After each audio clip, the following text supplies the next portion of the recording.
All right, guys, welcome back. We're gonna do another episode of errors, and there'll be some trivia cards mixed in there. When I say trivia, I'm talking about like cool cards that maybe had something funny on it that didn't necessarily correct because it wasn't an error, but they're kind of some cool cards to look at and collect anyway. So, like I promised in the last episode, we talked about 1981 Donruss, their inaugural edition of cards that they've been around a while, but kind of the first time back on the scene in the 1980s, putting out some cards.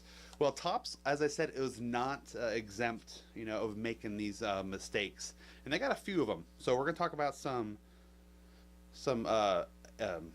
errors in the Topps world, the Topps Gum Company.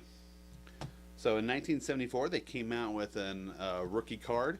Topps likes to put, 2 or 3 or 4 rookie players on one card. The first one is Bob Apodaca. Well, in reality, his name is pronounced Apodaca because he has a A on the end. So on the front has an O and the back has an A. Okay, so they blew it. They did not correct that as far as I know. That I may be incorrect on that. The next one here is Billy Martin. This is a 1972 Billy Martin Topps. Billy Martin had been around a while, and kind of a hot-headed fella from what I've read about him. And, well, this isn't really considered an error. It's an interesting card where he's kind of flipping the bird on his bat there. There's no corrected version of this card. Sometimes profanities do get redone and recorrected. This was not one of them. So he's kind of doing a upside down, flipping the bird on his back. Kind of a cool card. Whatever. Next one here is a 1973 Tony Oliva. Got a spelling error on the front here. Minnesota Twins. Not familiar with that team. And they did not correct that as far as I know. All right. I'm a big Giants fan. This one here is a Willie McCovey. And this is a 1970 Willie McCovey, where he played for San Francisco in every year except in 1963 he played for San Francisco. They put an I on the end, and I don't think they corrected that one. All right, next card is the 1973 Topps. This one is a Willie McCovey also, and they did this with Topps did this with a lot of the different San Diego Padres cards, where they put Washington National League. National League is where the team is, because the team was about to be sent off, about to be sold off, so they didn't know where they're going to go. So when they put out the cards, they just kind of put this generic Washington National League on there. The story goes they were being sold and they didn't know where or when they were leaving to, so they didn't know what to put on the card. Well, it was quickly confirmed that they were in fact staying in San Diego, so they reissued the cards with San Diego Padres. So there's several of these cards with 2 of them printed. So kind of a cool little thing. This one's worth a couple bucks, I think. All right, and here is one of the more famous error cards. This is a 1969 Aurelio Rodriguez. It's got a young, smiling Aurelio Rodriguez on the front of it, except it's not actually him. It is, can't really read my writing, Leonard Garcia, I think. So he is pictured on the front there. He is a bat boy. Okay, so they got a bat boy listed on the card. And while there's a few different stories floating around about this, don't worry about the details. The fact is that the bat boy got featured on a card, and it's kind of his claim to fame now. He's on a major league card.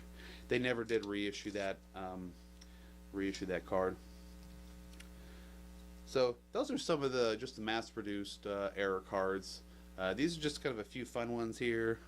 I bought these in a lot. I'm not sure why they're all Don Mattingly's, but they are. So here's a couple of Topps Don Mattingly's. All right, in 1991 Topps, they decided that for 102 games he'd only have 10 hits. Ouch, that was a rough year. But that wasn't correct, actually. He had 101 hits. So they got that card and they reissued it and corrected that one. I got some other Don Mattingly's here. Here's a Topps All-Star, 87 I believe, with a Joaquin Andujar back to it. Here's another one with an Alvin Davis back to it. Now here's an Alvin Davis with, you guessed it, Don Mattingly back to it. Now this one's cool. Here's a number 700 Topps Don Mattingly. Something wrong with the front of it though. It was like on a snowy day or something. It was just a blank card there. Now, I don't know really know what this is. Some kind of mini card, a Topps mini card, also with a blank front to it. 88 Topps Don Mattingly with a Dwight Gooden back to it. Here's a couple weird ones. Mike Smithson and Dennis Eckersley with Don Mattingly back to him. So those ones aren't really worth that much with the bad backs, wrong backs I guess they're called, or blank cards, because they're not mass produced. They're one of a kind, but they're not worth anything because they're not mass produced. So the mass produced errors are the good ones there. So they're not very valuable, but they're kind of fun to play around with and fun to collect. So I hope you liked it. We're gonna head on with the next video. We're gonna check out some Fleer errors. We're gonna talk. I think we're gonna focus more on that 1981 Fleer set where they had a ton of errors. So there's some really funny ones in there that they did. So be sure to watch the next video, guys. I hope you're enjoying this. If you've collected cards or currently collect, or just into sports in general, into baseball, I hope you give us a subscribe on this channel there. We're going to do some fun stuff. We're not just going to do baseball, we'll do other stuff too. But baseball is just most of what I have. So be sure to like and subscribe. Leave some comments below if I maybe missed some fun facts on these cards, and we'll see you next time.